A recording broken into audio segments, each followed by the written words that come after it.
Bismillahirrahmanirrahim. Assalamualaikum warahmatullahi wabarakatuh. Alhamdulillah Rabbil alamin wassalatu wassalamu ala asyrofil anbiya wal mursalin nabiyina Muhammadin wa ala alihi wa sahbihi ajma'in. Amma ba'd. Qala Allah ta'ala fil Qur'anil Karim. Makasih ya. Subhanalladzi asra bi 'abdihi lailan minal masjidil harami ilal masjidil aqsa alladzi barakna haulahu linuriyahu min ayatina innahu huwas samiul basir. Shadaqallahul azim. Jamaah Masjid Baitul Mutakin yang dimuliakan oleh Allah, alhamdulillah kita akan lanjutkan ngaji kita pada pagi hari ini ya. Kita akan bahas peristiwa yang banyak diperingati pada bulan Rajab. Nah, yaitu peristiwa Isra Mi'raj. Nah, kita akan lihat peristiwa ini tentu karena ini adalah masalah keagamaan, kita lihat dari perspektif keagamaan ya, dari Al-Quran maupun hadis, dan kemudian bagaimana fenomena ini juga dipahami dari perspektif ilmu pengetahuan, khususnya astronomi dan fisika. Nah, karena ini merupakan fenomena yang fenomena peringatannya adalah sesuatu yang rutin setiap tahun dan sesuai dengan perkembangan iptek, maka selalu ada perkembangan yang mengikuti. Untuk yang saat ini juga berkembang, juga viral video terkait dengan Mi'raj yang dikaitkan dengan black hole, yang nanti juga akan saya singgung di pembahasan ini. Nah, tadi di dalam mukadimah saya bacakan ayatnya, yaitu ayat pertama surah Al-Isra, surah ke-17.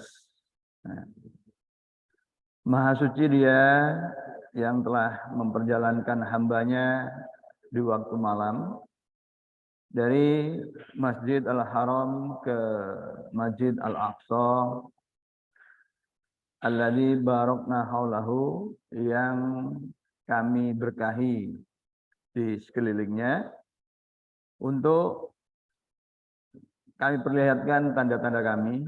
Sesungguhnya Dia yang maha mendengar lagi maha melihat. Nah,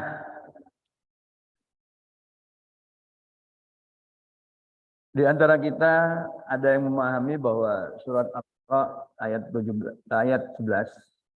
ayat pertama surat ke-17 itu hanya berbicara tentang perjalanan Isra-nya.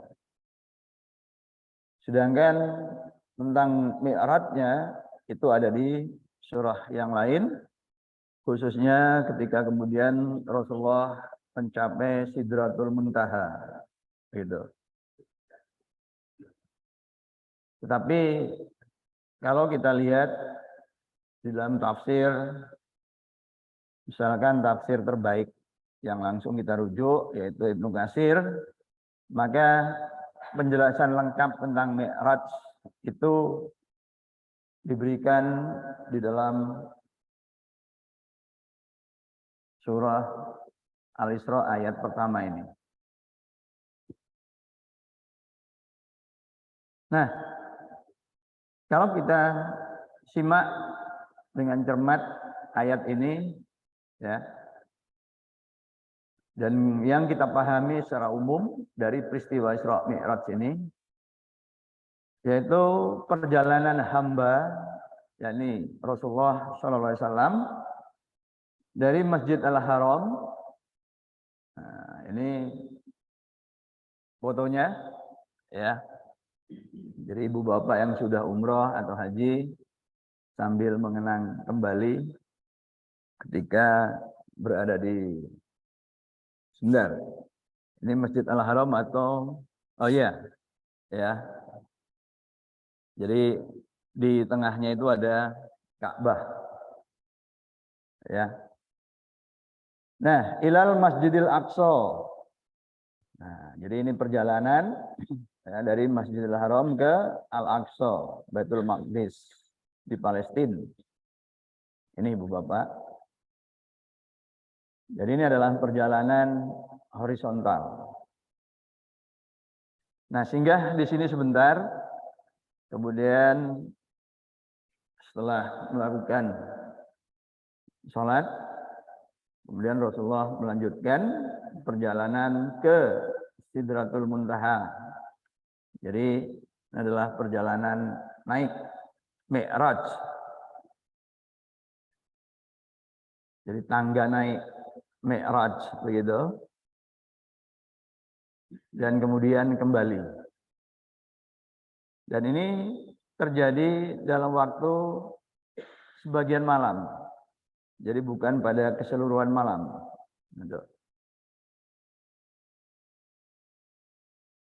Nah, inilah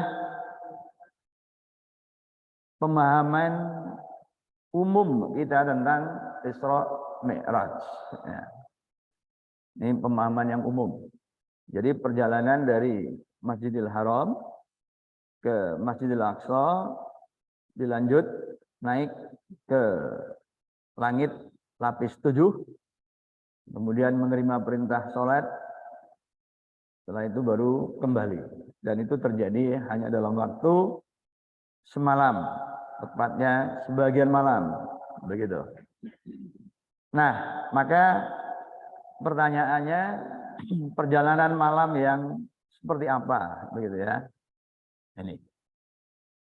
Mari kita merenung sebentar. Sebab seringkali pikiran kita atau bayangan kita terhadap Isra Mi'raj itu bayangan sekilas saja.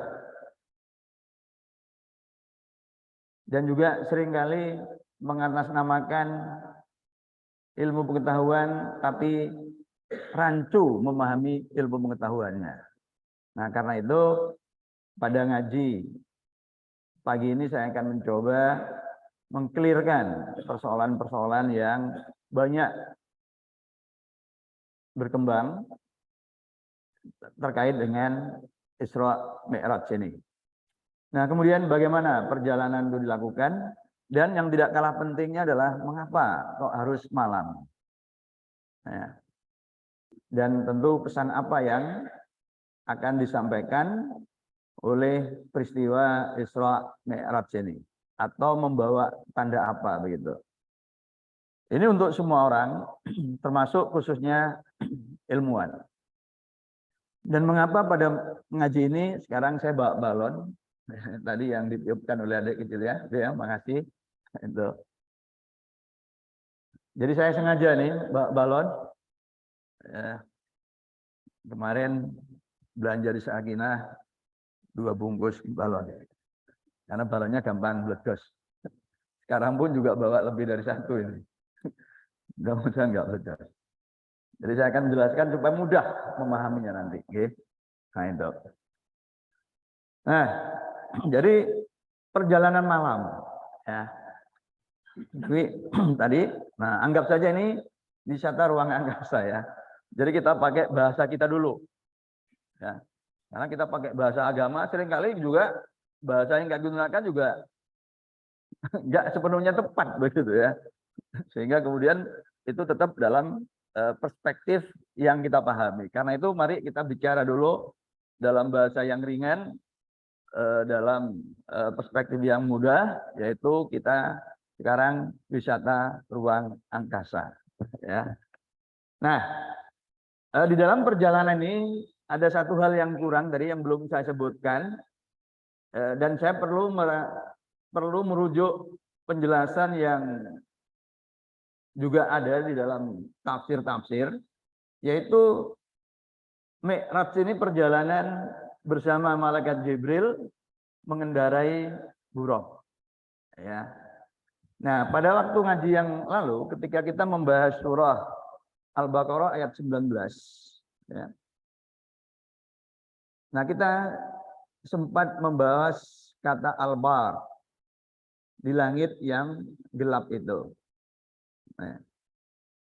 Nah, al-bar itu berasal dari kata al-barik wad-daw.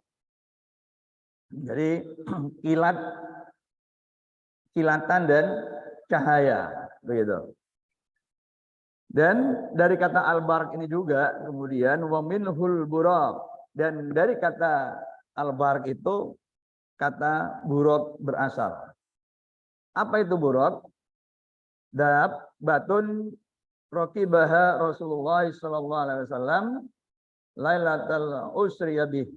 Jadi hewan yang dengannya baginda Rasulullah itu mengendarai di malam Isra Mi'raj itu. Nah, jadi ini ada di dalam kitab tafsir Al-Qurtubi, gitu. Jadi saya rujuk bahwa al-barq, kendaraan atau hewan yang dikendari Rasulullah itu berasal dari kata al-barq. Ya, kilat, cahaya. Nah, maka kita punya pegangan sekarang. Ya, perjalanannya berarti perjalanan yang katakanlah ya itu diwakili oleh simbol cahaya, kendaraan dengan simbol cahaya.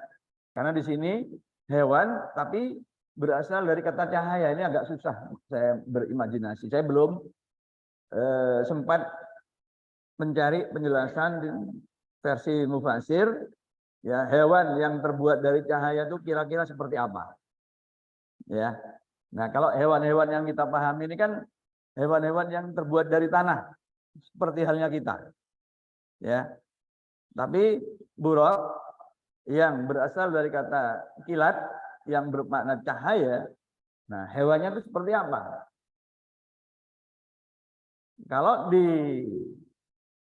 masyarakat kita merujuk nggak tahu kitab-kitab klasik apa yang kemudian dipahami oleh masyarakat kita, buraq itu kuda bersayap.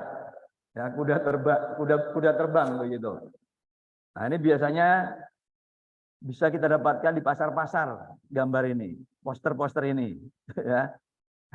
Kalau di kampung saya, di kampung halaman saya, yang memang masyarakatnya sebagian Madura, itu bahkan sering banyak tempel-tempel di ruang tamu itu, ya. Jadi buraq itu dipahami seperti itu, ya, kuda bersayap, gitu. Nah, bayangkan kalau kemudian Rasulullah naik kuda bersayap, ya. Saya juga agak sulit memahami itu nanti. Kesulitannya akan saya ceritakan juga supaya pemahaman kita menjadi utuh. Nah, mari sekarang berbicara dari perspektif sains dulu. Anggap saja Rasulullah itu memang bergerak dengan hewan yang namanya buraq, ya, yang berasal dari kata kilat, sehingga kemudian kecepatannya adalah kecepatan cahaya, begitu, nggih? Hal pertama yang harus kita ketahui, begitu kita berbicara ilmu pengetahuan, maka kita harus sepakat dulu bahwa kecepatan cahaya itu 300.000 km per detik. Ya. Itu yang setara dengan kalau dia bisa berputar mengelilingi bumi, maka dalam waktu 1 detik cahaya itu bisa mengelilingi 7,5 kali, ya, keliling bumi. Itu saking cepatnya. Ya. Nah, itu. Tapi banyak di antara kita, ya, orang-orang kita itu yang kemudian mengatakan bahwa kecepatan cahaya itu bisa jauh lebih dari itu. Nah, kalau sudah mengatakan seperti itu artinya sudah keluar dari konteks ilmiah. Dengan kata lain, itu gak ilmiah. Itu bid'ah ilmiah. Bid'ah dalam dunia ilmu, gitu loh, ya. Jadi jangan pernah mengatakan bahwa kecepatan cahaya itu lebih dari 300.000 km per detik. Bahkan dari sekian juta. Ya. Karena saya juga pernah menerima ini. Waktu pengajiannya juga via Zoom begitu ya. Nggak ada kecepatan cahaya yang lebih dari itu. Nggak ada ilmuwan di muka bumi itu yang menerima konsep bahwa kecepatan cahaya lebih dari itu. Sampai hari ini ya. Nah, begitu. Jadi kalau ada orang yang bicara kecepatan cahaya lebih dari itu berarti sudah keluar dari penjelasan ilmiah. Itu penjelasan suka-suka gitu ya. Karena suka-suka, kita juga bisa suka-suka tidak mendengarkan. Gitu. Mending kita tinggalkan saja. Nah, begitu ya. Nah, kemudian perjalanan ke ruang angkasa. Jadi mari kita membayangkan jagat raya kita. Nah, ini bumi kita. Bumi kita ini yang jari-jarinya 6.371 km. Ini kalau diletakkan di sistem tata surya kita, posisinya di sini. Ya, bersama 7 planet yang lain. Nah, sistem tata surya kita itu berada di sini. Kalau ini dikaitkan dengan galaksi Bima Sakti. Ya. Bima Sakti ini jadi di apa ini? Seperti di ya pinggirnya begitu. Nah, kemudian ini adalah kumpulan galaksi ya. Nah, kumpulan kumpulan galaksi ya itu kemudian berkumpul lagi ya dalam bentuk klaster dan klaster itu di sini. Nah, ini untuk menggambarkan ukuran dari jagat raya kita ya secara kualitatif begitu. Nah, kemudian masalah yang berikutnya adalah begini. Ketika seorang kiai atau seorang ustadz menjelaskan bahwa Mi'raj baginda Rasulullah itu ke atas, ke langit. Nah, gitu ya. Ini bukan berarti kemudian tidak ada masalah. Gini. Jadi bisa jadi ya tadi malam misalkan pada saat yang bersamaan itu ada 2 peringatan Isra Mi'raj. Yang satu di sini malam hari, yang satu lagi di Amerika. Tentu itu siang hari, gitu kan? Ya. Karena peringatannya di sekolah, misalkan di sekolah Islam di Amerika. Itu dilakukan pada siang hari karena selisihnya sekitar 12 jam selisih waktunya. Nah, itu artinya ketika kita menunjukkan ke sana, maka yang orang Amerika itu akan menunjuk atasnya sini. Jadi pertanyaannya Mi'raj kemana? Gitu kan? Ya, ini kalau kita mau bicara dari perspektif ilmu gitu. Jadi harus agak hati-hati gitu. Ya. Nah, itu kan jadi nggak ketemu tuh kan? Ya. Ya maksud saya nanti kalau ada ketemu anak yang kritis ya, sekarang karena media sekarang ini sudah memungkinkan seseorang anak itu membaca dari sumber manapun, maka ustadznya juga harus mengantisipasi. Jangan ditanya nggak paham kemudian marah-marah. Ustadz kok marah-marah. Ini harusnya puasa dulu Ustadznya ya. Latihan dulu, riadoh dulu supaya lebih sabar. Nah gitu ya. Nah itu masalah yang lain. Nah kemudian ya perjalanan 2 tahap tadi dari Al-Haram ke Al-Aqsa itu jaraknya sekitar 1.250 km. Kalau dengan kecepatan cahaya ya memang bisa cepat ya. Hanya kelebatan aja, belum kedipan mata. Ya, itu. Nah, kemudian dari itu dilanjut ya, naik. Nah, cuma naiknya seperti tadi kemana ini? Nah, ini tentu sifatnya majas atau simbolik ya. Nah, gitu. Jadi ini perjalanan 2 tahap gitu. Kita pahami dulu. Nah, sekarang kita lebih jauh lagi ya membayangkan kapan peristiwa itu dimulai. Ya, perjalanan itu dimulai kapan? Ambil saja yang aman itu ba'da Isya. Jadi sudah selesai sholat Isya. Begitu. Nah, anggap saja Yang netral Isya sudah wiritan dan lain-lain ambil jam 8 mulai, ya. Gitu. Dan kemudian balik ke sini, balik ke Masjidil Haram itu menjelang subuh. Ya, menjelang subuh. Nah, untuk jam kita kira-kira jam 4 lah. Supaya ada siap-siap yang lain-lain. Jadi perjalanannya, nah ini. Berapa jam ini Bapak, Ibu? Jam 8 malam sampai jam 4 pagi itu berapa jam? 8 ya. Dan namanya perjalanan kan bolak-balik. Berarti dua arah kan? Jadi nggak kita hitung dulu lah ketika baginda Rasulullah sholat di Al-Aqsa, kemudian ketemu Allah di Sidratul Muntaha, waktunya nggak usah kita hitung dulu. Kita murni menghitung perjalanannya. 8 jam bolak-balik, berarti sekali jalan berapa jam? 4 jam. 4 jam. Gitu. Jadi jam 8 malam sampai jam 12. Kemudian balik sampai jam 4. Gitu ya. Ini pelan-pelan kita memahaminya. Gitu. Supaya kita punya gambaran yang lebih baik. Ya. Dan tadi perjalanannya naik apa tadi? Buraq, Al-Barq. Dengan Al-Barq itu kecepatannya adalah 300.000 kilometer per detik. Ya. Anggap begitu. Kan kita mau jelaskan secara ilmiah. Berarti selama 4 jam itu Rasulullah menempuh jarak 4 jam, 1 jam 60 menit, 1 menit 60 detik, 1 detik 300.000 kilometer. Berarti dalam waktu 4 jam itu menempuh jarak 4.320.000.000 kilometer. Waduh. Menurut kita tuh waduh. Menurut kita.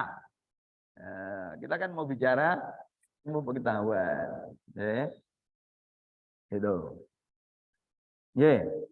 Itu dulu. Jadi dalam waktu 4 jam tadi Rasulullah menempuh jarak 4.320.000.000 kilometer. Nah, bulan cuma 285.000 lewat. Lewat ya. Tuh. Nah, ya. Jadi kalau ini ya. Kalau Apollo 11 butuh waktu 10 jam. Pesawat komersial butuh waktu 385 jam. Itu setara dengan 16 hari untuk ke bulan. Jadi kalau kita ikut naik Garuda yang kecepatannya kira-kira 1000 km per jam, ya, anggap saja bahan bakarnya nggak bisa habis begitu, cukup. Itu perlu waktu 16 hari untuk sampai ke bulan. Gitu loh.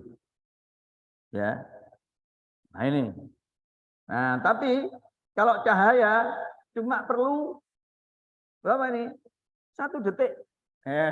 Jadi laser ini saya ginikan tek lewat langsung tek nyampe. Kalau cahaya. Jadi lewat. Kalau bulan tuh lewat, ya. Gitu.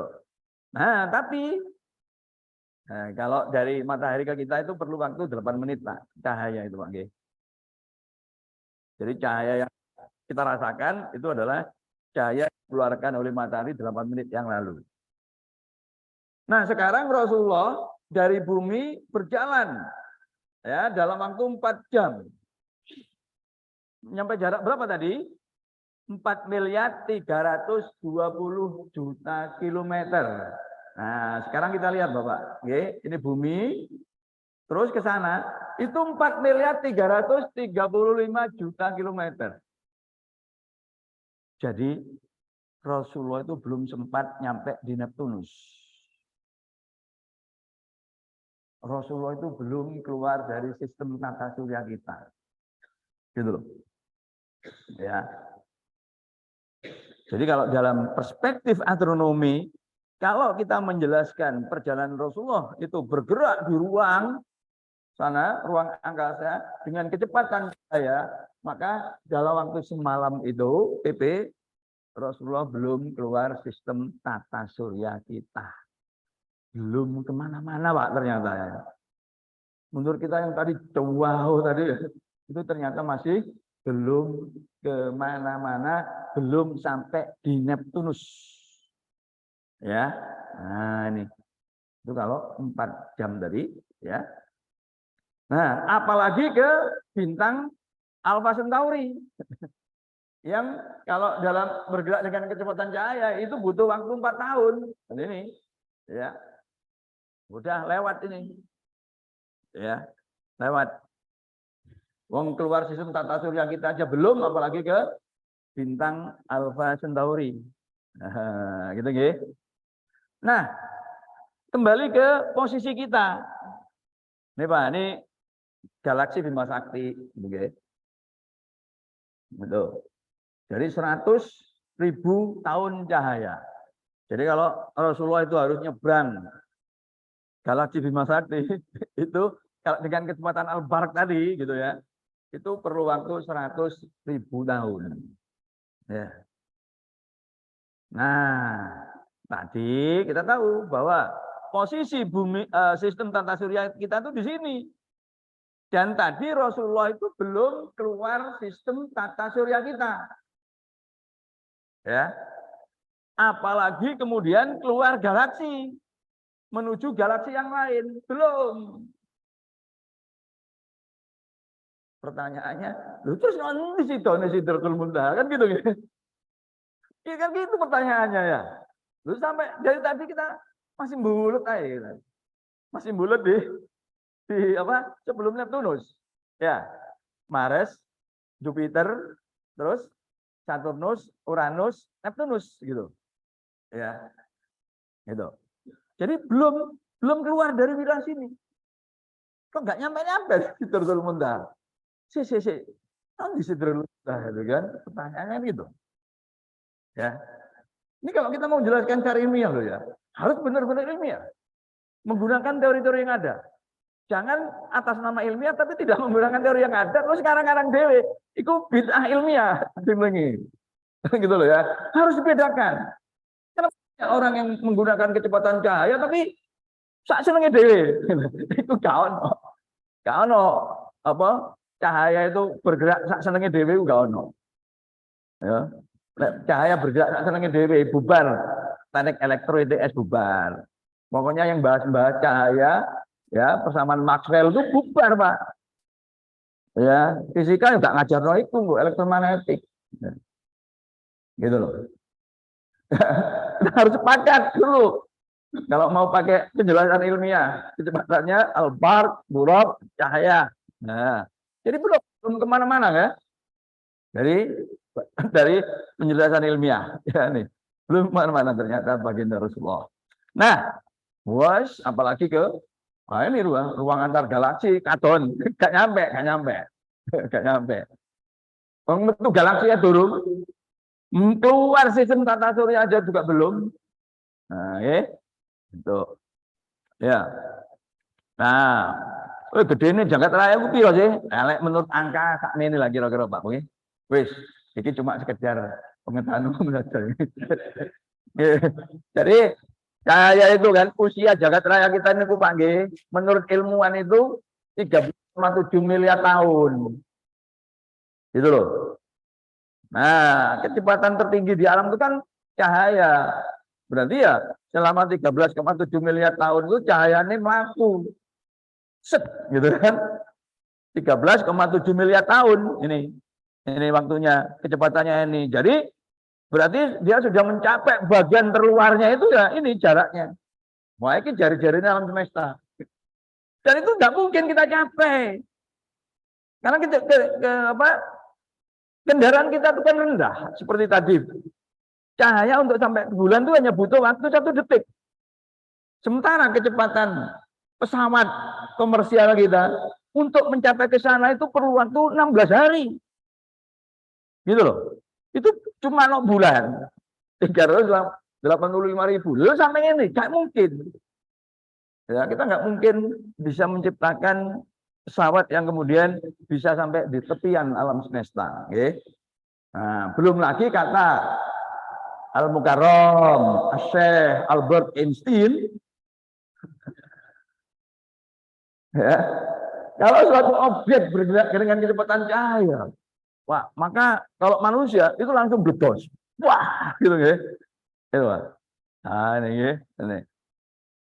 Jadi keluar mimisen, wah, gak karu-karuan gitu. Nah, itu. Kalau dengan kecepatan cahaya. Belum lagi nek buroke mau digambarkan dengan kuda terbang. Rasulullah numpak jaran.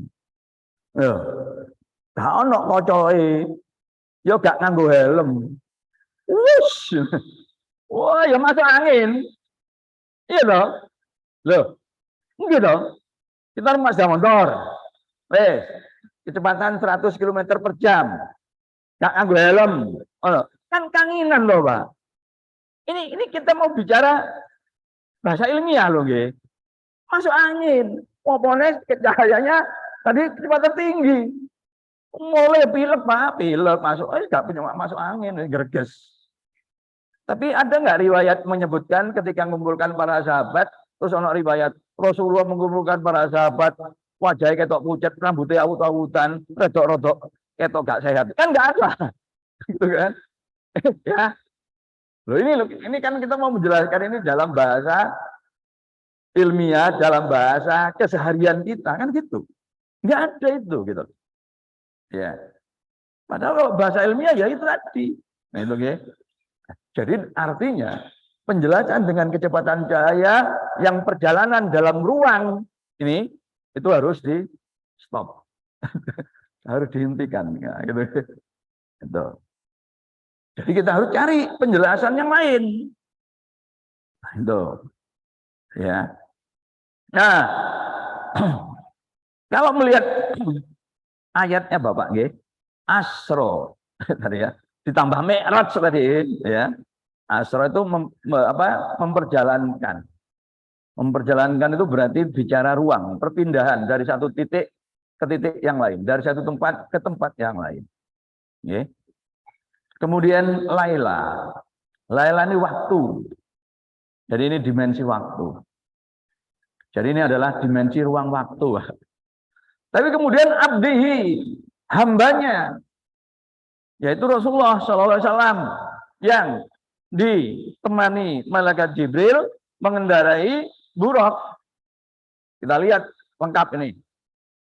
Rasulullah sendiri seperti halnya kita itu ada apa? Ada jiwanya, ada raganya, ya. Itu malaikat dan buraq tadi sejenis, sama-sama terbuat malaikat dari cahaya. Buraq itu dari al-albar gitu, dari kilat gitu. Nah, jadi di sini ruh dan materi dan jiwa. Jadi ini seolah-olah mengisyaratkan bahwa dalam peristiwa Mi'raj ini kita sedang dikenalkan konsep materi, ruh, ruang dan waktu. Ini kosmologi Islam. Dalam kosmologi Barat, roh ini dibuang, Bapak, Ibu. Nggak ada jiwa. Itu. Ya.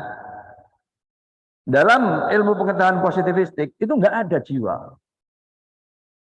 Dalam psikoanalisisnya Sigmund Freud, nggak ada jiwa. Manusia itu hanya kumpulan materi, seperti mesin, yang digerakkan oleh libido seksualnya, ya, maka semua tingkah pola manusia itu hanya untuk menarik lawan jenisnya dan lakukan apa yang kamu mau lakukan dengan lawan jenismu sepanjang kamu suka sama suka. Itu Sigmund Freud, ya, yang membangun gagasan ilmu jiwanya itu berdasarkan prinsip materialisme ilmiah bahwa realitas itu hanya terdiri dari ruang, waktu, dan materi. Tidak ada jiwa. Bahkan kemudian dalam psikologi behavior disebutkan bahwa proses berpikir itu tidak lebih hanyalah proses kimiawi belaka. Tidak, dan bukan proses kejiwaan, begitu. Itu Pak. Nah, jadi di dalam Islam ada jiwa, begitu ya. Nah, itu. Nah, karena penjelasan tadi gagal, maka mari kita lihat ini dari perspektif alam semesta menurut Islam. Oke. Yang pertama dari ayat ini Pak G. Ini setara. Wa ma khalaqnas sama wal arda wa ma bainahuma la'ibin. Ma khalaqnas samawati wal arda wa ma bainahuma illa bil haq. Ya.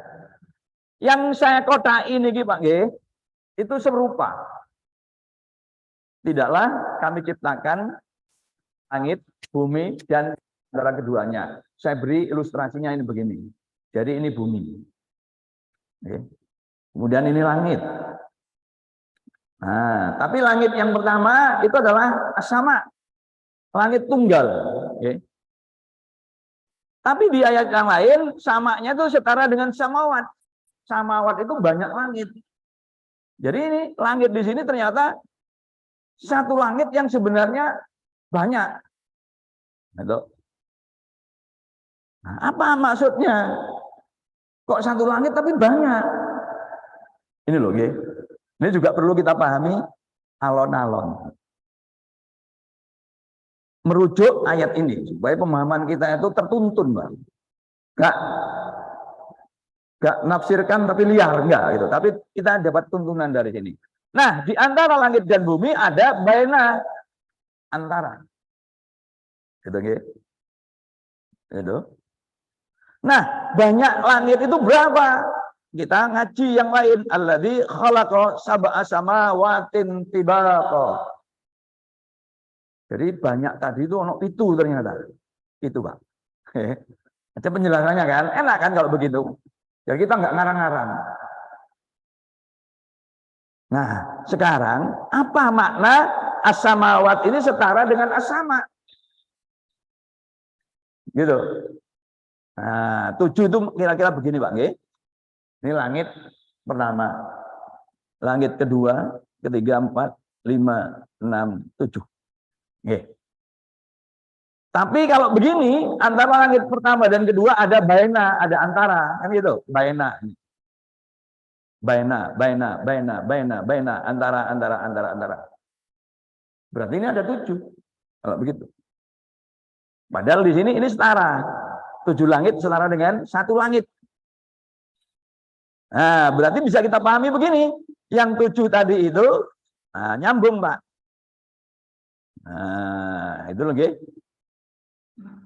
Jadi bukan terpisah antara satu lapis dengan lapis yang lain. Oke. Itu.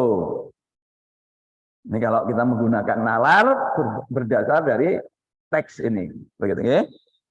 Nah, jadi kalau kemudian digambarkan dalam permukaan jadilah seperti ini, Pak.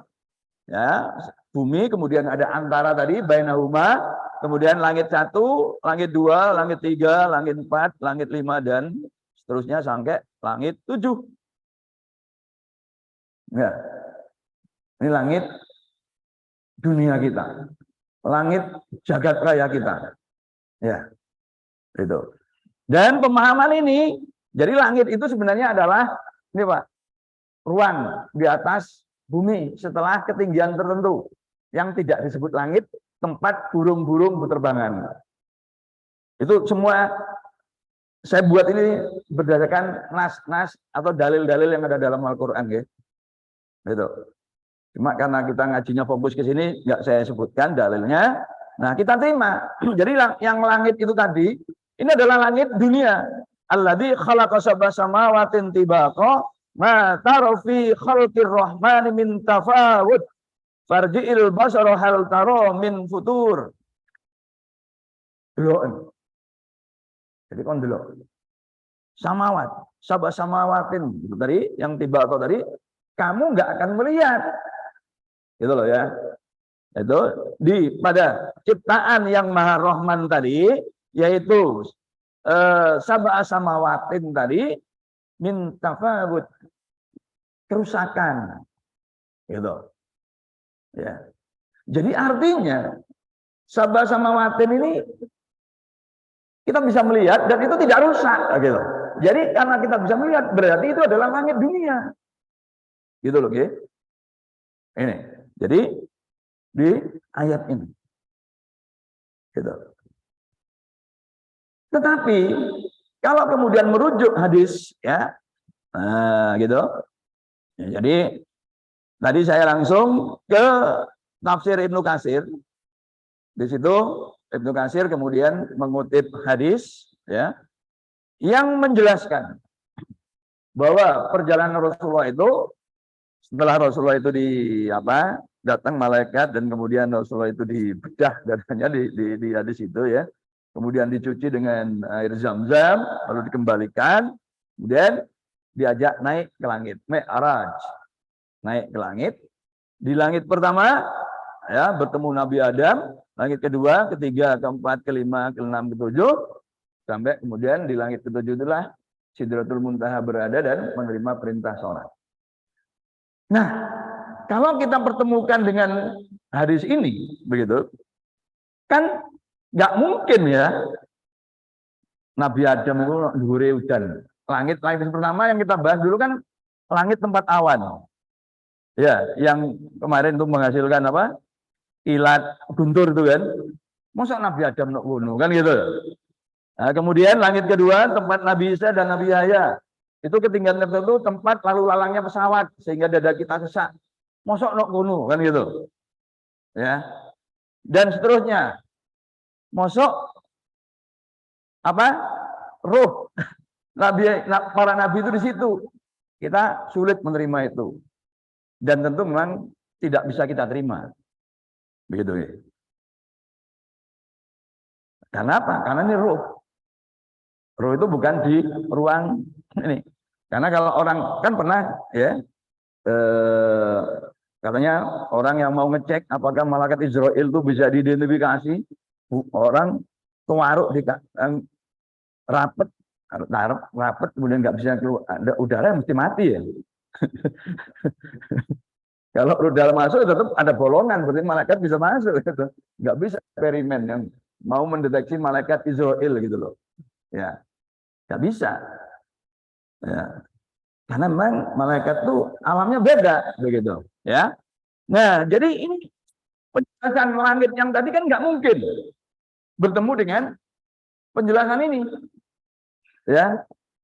Tapi yang tadi kan ada ayat juga, gitu kan. Terus gimana mempertemukan? Nah, begini Pak, ya. Nah, qulillahumma fatiris samawati wal ard alimul ghaibi wasyahadah. Jadi memang kita itu mengenal konsep langit yang real dan konsep langit yang goib begitu nggih. Itu. Nah, jadi langit yang syahadah tadi itu nah ini saya bawa balon ini penting Pak nggih. Jadi ruang kita ini kan 3 dimensi nggih. Kalau 3 dimensi itu nggak bisa digambarkan. Bisa menggambarkannya itu hanya dalam permukaan yang 2 dimensi. Tadi kan balon ini nggih. Nah, yang alam real itu, alam materi itu di permukaan balon ini Pak, nggih. Nah ini, ya, pada permukaan. Tapi di dalam balon dan di luar balon itu ada ruang. Nah, dalam alam 2 dimensi, maka ruang di dalam balon dan ruang di luar balon itu adalah ruang yang gaib. Gitu. Terus bagaimana kita mau menjelaskan ini? Naklinya gimana? Dalilnya gimana gitu kan? Jangan secara subjektif kita menjelaskan itu. Gini Bapak, okay? Jadi nah ini tadi ya langit 7 lapisnya tadi di sini. Nah, kemudian langit gaibnya itu di dalam maupun di luar maupun di dalam. Gitu ya. Dan tentu ruang di dalam maupun di luar balon ini meliputi semua langit, kan gitu. Ya, meliputi semua langit yang digambarkan oleh lapisan langit alam atau langit material begitu, ya. Nah, ini ilustrasinya. Jadi ini kalau saya tempeli dengan kertas itu ibaratnya galaksinya. Nah, memang menurut teori, Pak, Galaksi-galaksi itu menjauh. Dan itu sesuai dengan kenyataan. Kalau misalnya kita tempeli, maka kertas-kertas itu akan saling menjauh kalau kita tiup, membesar. Itu yang namanya alam semesta mengembang. Nah, tentang alam gaib dan alam nyata ini kita rujuk hadis yang sangat populer ya terkait dengan majelis taklim kita itu ya, majalasa qaumun majlisan yadkurunallaha illa khaffat bihimul malaikah wa ghasyahumur rahmah qadarullah fi man indah. Jadi tidaklah duduk suatu kaum di suatu majelis yang menyebut Allah kecuali majelis ini dikelilingi oleh para malaikat. Nah, itu Bang. Jadi kita hanya dikelilingi malaikat. Pertanyaan saya, siapa tadi yang ibu bapak kedaduk karo baduke malaikat? Sing buru-buru mau sholat tadi loh, jeduk, sampai malaikat lah.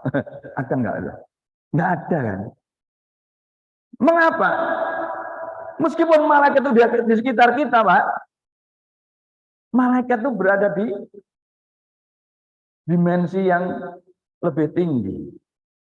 Yang disitulah baginda Rasulullah itu mi'raj, naik ke dimensi yang tinggi, begitu. Jadi kalau dalam perspektif ini nanti, ya ini kemudian ada lagi, ya lebih lengkapnya ini.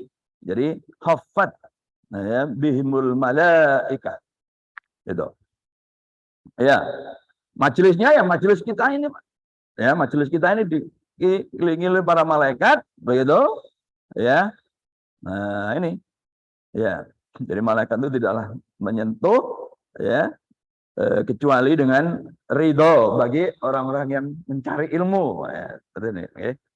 Nah, jadi ini ruang, Bang. Ini ruang kita, Pak. Ini namanya 3 dimensi. Nah, kalau permukaan ini, Bang, ini contoh, ini teori ini gak nak. Kan? Jadi kalau permukaan, nah permukaan itu bisa macam-macam, Bapak. Jadi ini kalau datar, seperti permukaan meja. Balon, ini lengkung. Ini dikatakan lengkung positif. Terus duduk kuda, pelana kuda, itu kalau kita teruskan, nah ini membentuk ruang yang kelengkungannya negatif. Jadi ini Pak, ruang lengkung itu, kata Einstein, gravitasi itu bukan terjadi karena tarik-menarik benda, tapi ruangannya lengkung. Jadi ini kalau ada permukaan lalu dikasih bola berat, maka ini melengkung, maka bola yang sini akan tertarik. Ini teori gravitasinya Einstein. Jadi ruang melengkung, begitu nggih.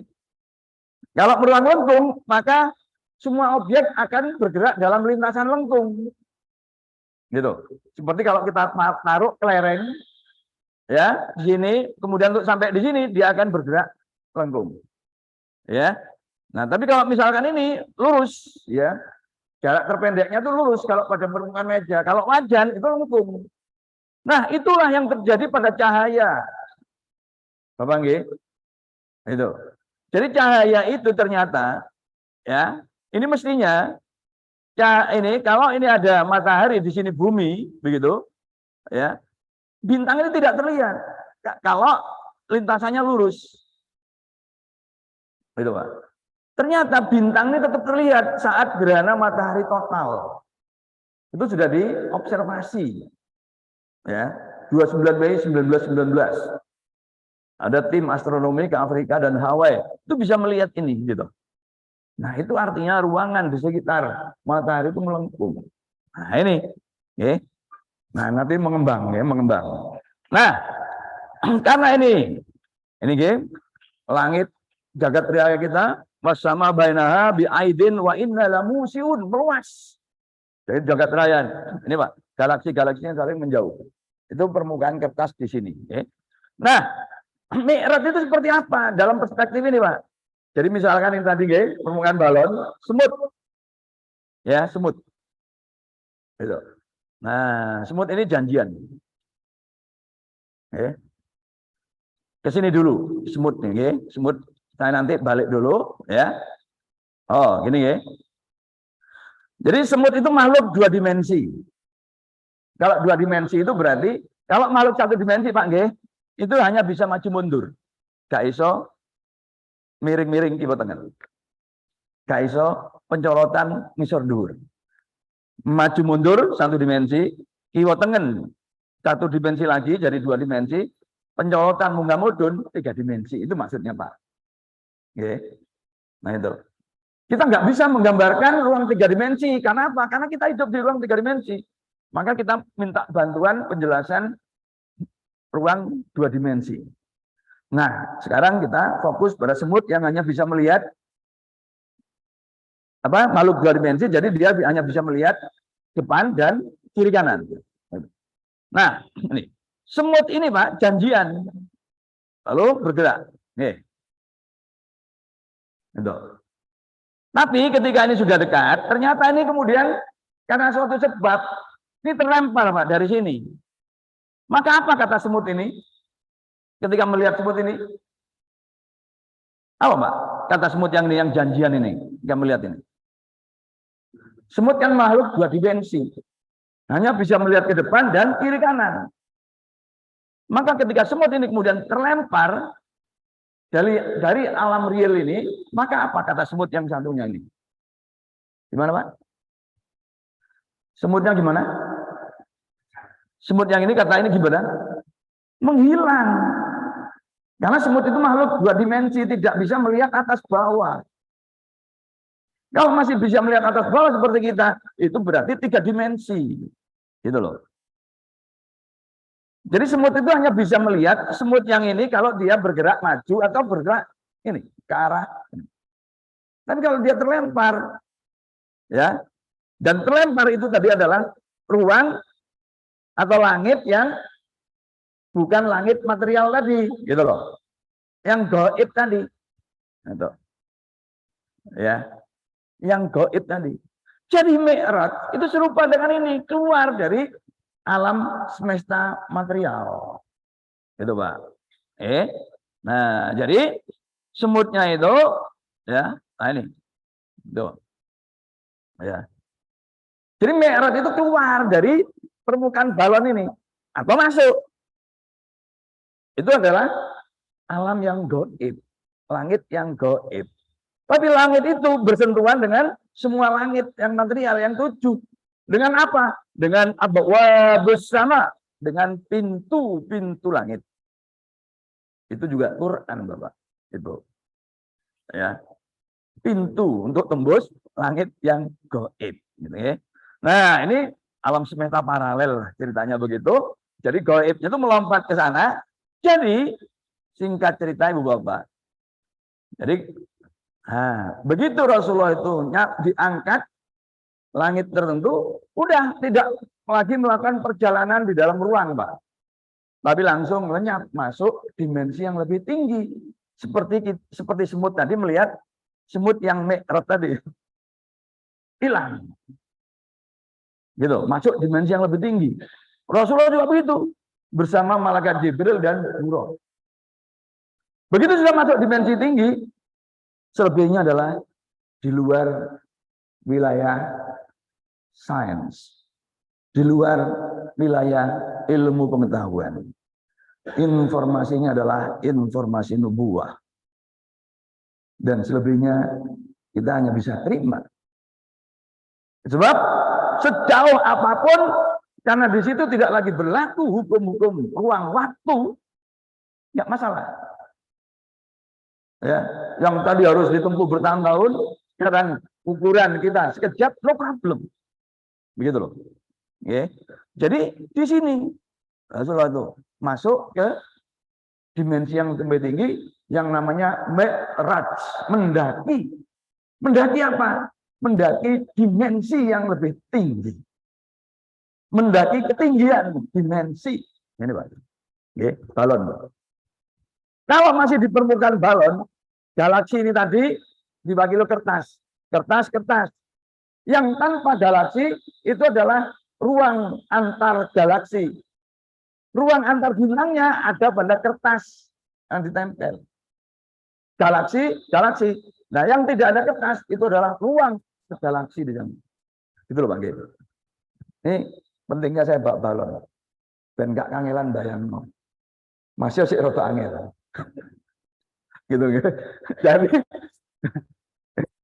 Jadi singkat cerita, Mi'raj itu nggak kemana-mana Bapak. Setelah sampai di sini hilang. Nah, ketemu langit 1, 2, 3, ketemu tadi para nabi terdahulu, nggak masalah. Lalu menerima perintah sholat pagi. Nah, yang tidak kalah pentingnya adalah kenapa kok malam? Kenapa kok subhanalladzi asra bi abdihi laila? Bukan subhanalladzi asra bi abdihi nahara. Kan gitu, Pak. Itu kan sah untuk kita tanya. Apa Gusti Allah kok enggak nahara? Kehendak itu kan pasti ada tujuan. Ini, Pak. Kalau lain lagi, nah, menjauhi, kan berarti kalau Laila, Masjid Al-Aqsa-nya itu di sini, membelakangi matahari. Jadi pergi ke atas berarti ke sini, nggak masalah. Nah, tapi kalau siang, ya kalau siang di sini Pak, Al-Aqsa-nya. Berarti kalau naik menjauhi bumi berarti ke sana kan? Lek merono mendekati matahari, ya gosong. Gitu loh Pak. Jadi hikmahnya Mi'raj itu tidak siang hari supaya perjalanannya tidak menuju matahari. Lek menuju matahari Pak, panasnya srengenge permukaannya itu 6.000 derajat Celcius. Banyu umum itu loh, mung 100. Coba siapa yang berani nyelup tangannya untuk banyu umum? Tak wani. Padahal mung 100. Srengenge 6.000 Pak. Gak cuma mentung tangannya, tapi langsung angus. Nyus. Jadi kalau siang hari nubuah berakhir di momen Mi'raj. Itu hikmahnya. Nah, Mas tolong ini untuk cerita ada video Bapak yang viral dan perlu saya jelaskan. Nah. Black holes, we've all heard of them. I'm talking about that region of space with a gravitational field so intense that no matter radiation or even light can escape it. There's a joke that astrophysicists like to tell, and it goes something like this. A star walks into a black hole, but it doesn't seem phased. The black hole turns to the star and says, "Sir, I don't think you understand the gravity of this situation." But as with most jokes, it carries a ring of truth to it. Until 2011, astrophysicists were not able to confidently report this phenomenon of stars falling into black holes, but now they can. And the total number of cases of stars falling into black holes reported until 2016 had been 3. Interestingly enough, although it's not an astrology book, there's an entire chapter in the Quran called The Star, and the first verse of that chapter is, "By the star when it falls." In this chapter, the Quran describes characteristics of a place so similar to what we now know as fitting the description of the black hole that it will send a shiver down your spine. In the Islamic faith, it is believed that God granted Prophet Muhammad a special trip to the heavens. This trip was miraculous, of course, as there was no technological way the Prophet could have taken such a journey at the time, seeing as how planes hadn't even been invented, let alone rocket ships. Nonetheless, if you study this miraculous night journey closely, you'll find that there are many clues to prove that this incredible journey did indeed occur. Not only that, where it took place turns out to be of great interest too, because astonishingly enough, the description of the area the Prophet ascended to matches the characteristics of what we now know about the black hole. So let's look at what we now know about the black hole through the recent discoveries of science and compare it to the mysterious area the Quran describes in its pages as part of this miraculous night journey the Prophet took.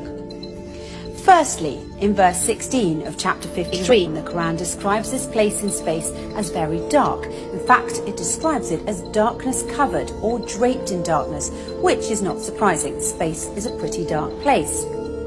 Even so, some areas are darker than others, but nothing is darker than a black hole, because black holes have such immense forces of gravity, nothing, not even light, can escape from them.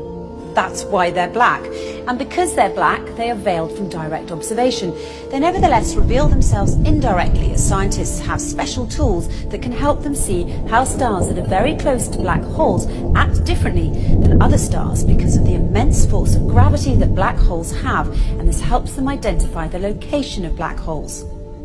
Secondly, according to the Quran, when ordinary people look at this dark area in space, they can't see it directly as their eyes bypass or surpass the boundary of this area, and they only see beyond it or around it. It's almost as if this area behaves as a lens. Science, it turns out, has a term for this. It's called gravitational lens. Let's take a closer look. Normally we think of light travelling in straight beams, but near a black hole, the powerful force of gravity bends and warps rays of light around it, creating a visual imprint on the surrounding material. Astrophysicists have proved that a black hole bends light to act like a cosmic magnifying glass, giving astronomers a view of an even more distant galaxy behind it. And this, my friends, is what we call a gravitational lens. However, the Quran brings our attention to an interesting fact regarding this matter in verse 17 of chapter 53, when it says, "The eyesight of the Prophet Muhammad did not swerve, nor did it pass beyond the boundary. He certainly saw it as one of the greatest signs of his Lord." Could this verse be alluding to the fact that the Prophet Muhammad actually visited the black hole and looked at it directly? Thirdly, the Quran describes this area's shape, wide at the top with sloping sides and a narrow tube at the bottom, almost funnel-shaped. In verse 14 of chapter 53, when it says, "By the finite jujube tree," it is likened to the shape of a jujube tree, which fits the same description as the one I just mentioned. A black hole makes such a deep dent in space-time, and that's why it appears to look like a funnel. Despite the black hole's effects on the movement of matter and its tremendous suction power, the black hole's space-time dent remains hidden behind its event horizon, and it's always surrounded by an area which does not allow light to escape and therefore cannot be directly observed. And fourthly, once again, in verse 14, chapter 53, by the finite jujube tree, the Quran reveals that this area is finite. So how does this claim stack up with the science? Until recently, it was assumed that black holes had such an infinite strength of gravitational field that occurs deep within them, ensuring that nothing, not even light, can ever escape them, and a trip into a black hole is a one-way journey. Once you cross the event horizon, the point at which light can't escape, there's no turning back. But researchers such as Georges Poulin, Rodolfo Gambini and Gerard Hooft have recently been able to prove otherwise and show that energy can escape black holes and that black holes are finite. This essentially means that black holes don't end in an infinite density, but rather act as a portal to another universe.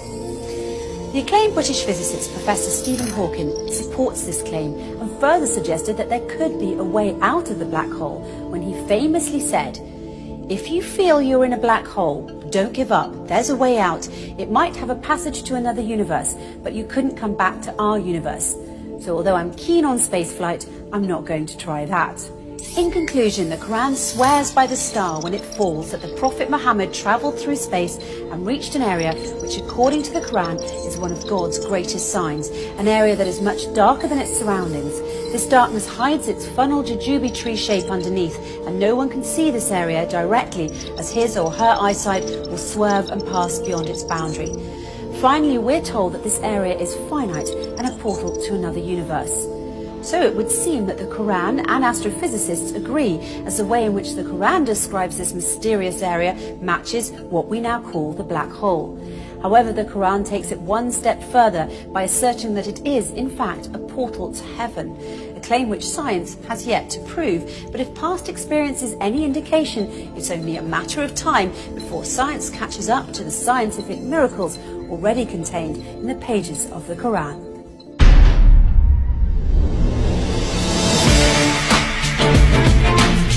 Ini melengkapi Bapak nggih. Nanti ini saya yakin sebagian jenengan terima video ini ya. Tapi kan jenengan nggak ditanya, saya ditanya. Ya apa video ini gitu kan. Nah, video ini tadi Pak, ini kaitannya dengan ruang waktu lengkung tadi, Pak. Nah, jadi di sekitar matahari itu begini, Pak nggih. Lengkung. Sehingga kemudian bumi ketarik. Supaya nggak ketarik dia muter terus sini. Gitu. Nah, kadang-kadang bintang itu bukan runtuh. Protonnya nangkep elektron. Sehingga kemudian jadi neutron, sehingga kemudian jadi lebih rapat, lebih padat. Maka ini jadi bintang neutron, Pak.